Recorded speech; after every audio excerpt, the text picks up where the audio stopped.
Chapter 1. The birthday everyone was watching. I used to think birthdays were supposed to feel warm, like candles glowing softly, people smiling because they're happy you exist. That was the story I told myself growing up, but by the time I turned 32, my birthday had become something else entirely. A performance. A test. A room where I had to prove, over and over, that I was worthy of being there. The party was my mother's idea, of course. She said it would be small and tasteful.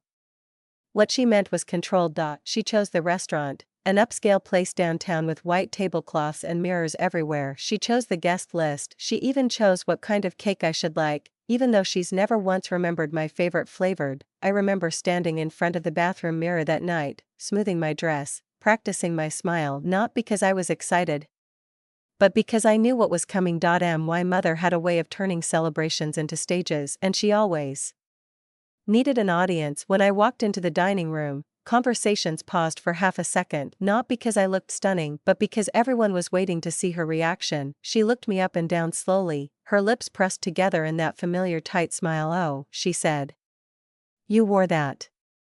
It wasn't an insult, not directly. That was her specialty. I laughed lightly, like it didn't sting, like it didn't immediately shrink me back into the version of myself that learned, very early on, how to stay small. The night moved on in polite fragments, wine glasses clinking, forced laughter, people asking me questions but glancing at my mother before I could answer, as if checking whether my responses were allowed. She interrupted constantly. If I talked about my job, she corrected me. If I told a story, she fixed it. If someone complimented me, she deflected it. "She's doing okay," my mother said at one point, smiling sweetly, "but she still needs guidance." She's always been dependent. Dependent, the word sat heavy in my chest. I paid my own rent, I built my career without help. I survived things she pretended never happened, but in that room, none of that mattered. What mattered was the story she told about me. When the cake arrived, the lights dimmed slightly, the waiter smiled, holding it like it was something sacred, everyone saying, "I made a wish I already knew wouldn't come true." As the song ended, people clapped, someone raised a glass and said, "You must be so proud of her." That's when my mother laughed, not loudly, not cruelly, just enough. She leaned forward, resting her elbows on the table, and said it casually, almost affectionately. "You know," she said, "she's really nothing on her own." The room went silent, not dramatic silence, the kind where people pretend they didn't hear, but everyone did. My mother continued, smiling, "She's always needed me. Direction. Support. Without that," she shrugged, "she wouldn't last." I felt something crack open inside me, not pain, clarity. I looked around the table. The faces frozen between discomfort and curiosity. The people waiting to see how I'd react. This was the moment I was supposed to defend myself. To explain. To prove her wrong. That's what I had always done. Instead, I smiled. I picked up my fork. I thanked everyone for coming. I laughed softly and said, "Well, I guess that's Mother's for you." And just like that, the tension broke, people exhaled, conversation resumed, everyone moved on except me, because something shifted in that moment. For the first time, I didn't feel embarrassed, I felt stunned. I stopped listening to her voice after that, stopped tracking her expressions, stopped adjusting myself to fit her comfort. I finished my cake. I hugged people goodbye. I let her kiss my cheek and whisper, "You handled that well."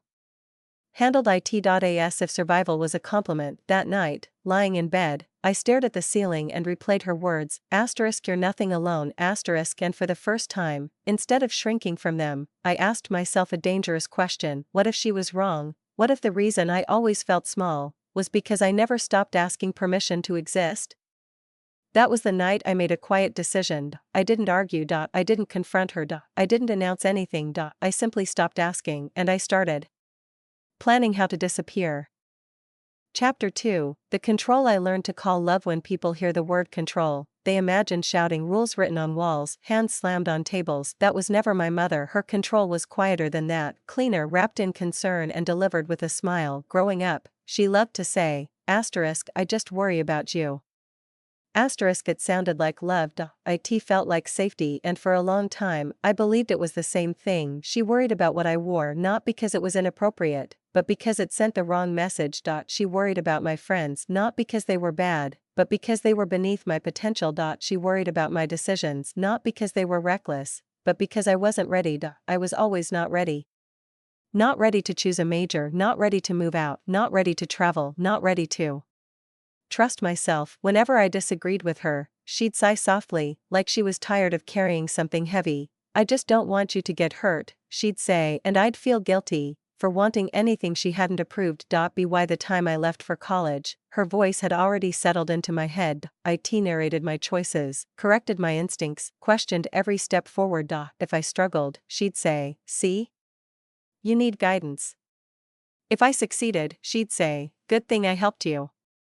There was no version of the story where I stood alone. Even when I got my first job, something I worked for completely on my own, she told people, I pushed her to apply. When I rented my first apartment, she said, I made sure she didn't choose the wrong neighborhood. I stopped correcting her. It felt pointless. Over time, I learned a very specific kind of silence, the kind where you nod before someone finishes their sentence, the kind where you ask for opinions you don't actually want, the kind where you pre-edit your life so it fits inside someone else's comfort. And the scariest part, I thought that was love. After college, I moved back home temporarily. That temporary stretch lasted 2 years. Every plan I made somehow required her approval. If I stayed out late, she'd call, not angry, just worried. If I didn't answer immediately, she'd leave messages reminding me how unsafe the world was. You're too trusting. You don't see danger the way I do.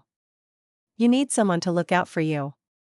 She never said, you can't. She said, you shouldn't. And somehow, that felt worse. When I finally moved out again, she insisted on having a key just in case. She said, just in case of what? I never asked. She'd show up unannounced with groceries I didn't need. She'd rearrange my kitchen. She'd comment on my furniture choices. I told myself it was normal, that this was what close mothers did. But there were moments, quiet ones, when something felt off, like the time I mentioned applying for a position in another state. Her smile vanished instantly. Why would you do that? She asked. Everything you need is here. Here meant near her. When I said I wanted to live alone for a while, she laughed. Oh honey, she said. You don't do well alone. I believed her, because every time I tried to imagine myself without her input, I felt panic instead of freedom. That wasn't accidental, that panic had been carefully built. The truth I didn't want to face was this: she didn't just guide my decisions, she trained me to doubt them. So when my birthday came around, the dinner, the cake, the room full of people, I walked in already prepared to be smaller than myself. What shocked me wasn't what she said, it was how easily it landed. You're nothing alone. The words hurt because some part of me had already accepted them as possible. That realization kept me awake the entire night after the party. I replayed years of conversations, moments I'd brushed off as concern, advice that always led me back to dependence. I asked myself a question I had never dared to ask before: if her love was so protective, why did I feel weaker every year? That question scared me more than her ever had, because once you see the pattern, you can't unsee it. I started noticing how often I checked my phone before making plans, just in case she called, how often I rehearsed conversations with her in my head, how often I delayed decisions until I could run them by her. It wasn't cared, it was conditioning, and the most painful realization of all, she needed me dependent, because if I wasn't, then she wasn't necessary. That thought made my chest tighten with both fear and relief. For the first time, I allowed myself to imagine a life where I didn't explain every choice, where silence wasn't something I earned, where permission wasn't required. I didn't know how to get there yet, but I knew one thing for certain: if I stayed the same, nothing would ever change. And if I wanted to find out who I really was, I'd have to step into the very thing she warned me about: being alone. Chapter 3: Learning to move without permission. I didn't disappear all at once. That's the part people never understand. They imagine a dramatic exit, blocked numbers, slammed doors, one final speech that changes everything. But real freedom doesn't start loudly. It starts quietly. So quietly that no one notices at first, including the person you're stepping away from. After my birthday, I didn't confront my mother. I didn't bring up what she said. I didn't ask for an apology. Instead, I did something far more dangerous. I stopped explaining myself. First, the changes were small, almost invisible. When she called and asked what I was doing, I didn't give a detailed answer. Just busy, I said. When she offered advice I hadn't asked for, I didn't argue. I'll think about it. I could feel her discomfort immediately. She filled the silence with more words, more concern, more suggestions, but I stayed calm, detached. That distance scared her. I could hear it in the way her voice tightened when I didn't react the way I used to. She started calling more often, stopping by unannounced again. One afternoon, she showed up at my apartment with groceries and that same practiced smile. "I was worried," she said. Already stepping inside. "You haven't been calling." I watched her look around, noticing the changes, the rearranged furniture, the packed boxes near the door. "What's all this?" she asked. I took a breath. "I'm making some changes." Her eyes narrowed just slightly. "What kind of changes?" The old version of me would have rushed to reassure her. Would have said it wasn't anything big. This time, I didn't. "I got a new opportunity," I said. "I'm thinking about taking it." Thinking, not asking, she laughed, but it sounded forced. "Oh honey," she said. "You don't make decisions like that on a whim." "I already did," I replied. The room went still. She asked questions after that. "Lots of them. Where? When? With who? What about my lease? What about my job? What about her?" I answered only what was necessary. That night, I cried, not because I regretted it, but because for the first time, I felt the full weight of my independence. Freedom wasn't light. It was heavy. It meant responsibility. It meant there was no one left to blame if things went wrong. That scared me, but it also felt honest. The job offer was real. Another state, another city. A place where no one knew my mother. A place where I could fail quietly. Or succeed loudly. Without her narration, I accepted it 2 days later. I didn't tell her right away. Instead, I prepared. I changed passwords she'd helped me set years ago. I redirected mail. I packed slowly, deliberately. Every item I put in a box felt symbolic. Clothes she'd never liked, books she'd told me were impractical, shoes she said weren't me. They were me. She just never approved. When I finally told her, it was over coffee. Public, neutral. "I'm moving," I said. Her face hardened instantly. "You're making a mistake," she said. "You're not ready." There it was again, not ready. I looked at her and felt something unexpected, pity, because for the first time, I could see her fear clearly, not concern, fear of being left behind, fear of losing control, fear of no longer being needed. "I am ready," I said quietly. She reached across the table and grabbed my hand. "You need me," she whispered. "Don't do this alone." I gently pulled my hand back. "I already am." She didn't speak to me for days after that, then weeks. The silence was meant to punish me. Instead, it healed me. Without her constant presence, my thoughts became clearer. My anxiety softened. My decisions felt like mine. The day I left, I didn't announce it on social media. I didn't send a dramatic message. I loaded my car before sunrise. As I pulled onto the highway, my phone buzzed. A message from her. "You'll regret this." I turned the phone face down and kept driving. For the first time in my life, I wasn't disappearing from someone. I was finally appearing to myself. Chapter 4. Becoming someone she couldn't reach. The first thing I noticed after I moved was the quiet, not the empty kind, the peaceful kind. No unexpected calls. No comments about my schedule. No subtle reminders that I was doing life wrong. For the first few weeks, my body didn't know what to do with that silence. I woke up tense, bracing for something that never came. I checked my phone out of habit, even when it hadn't buzzed. Distance doesn't immediately feel like freedom. At first, it feels like withdrawal. I missed her voice more than I expected, not because it was kind, but because it was familiar. When you've lived your whole life with someone else's control, your nervous system mistakes it for safety. In my new city, no one knew me as her daughter. No one expected a certain version of me. No one corrected my sentences or softened my opinions. That terrified me. At work, I was suddenly just me. No backstory. No context. When someone asked what I thought, they actually waited for the answer. The first time I spoke up in a meeting, my heart raced like I was doing something illegal. But no one interrupted me. No one corrected me. They listened. Slowly, something inside me started to shift. I decorated my apartment the way I wanted. Bright colors, Archie would have called childish furniture that didn't match. Every choice felt rebellious, every choice felt real. At night, I journaled. Something she always said was indulgent.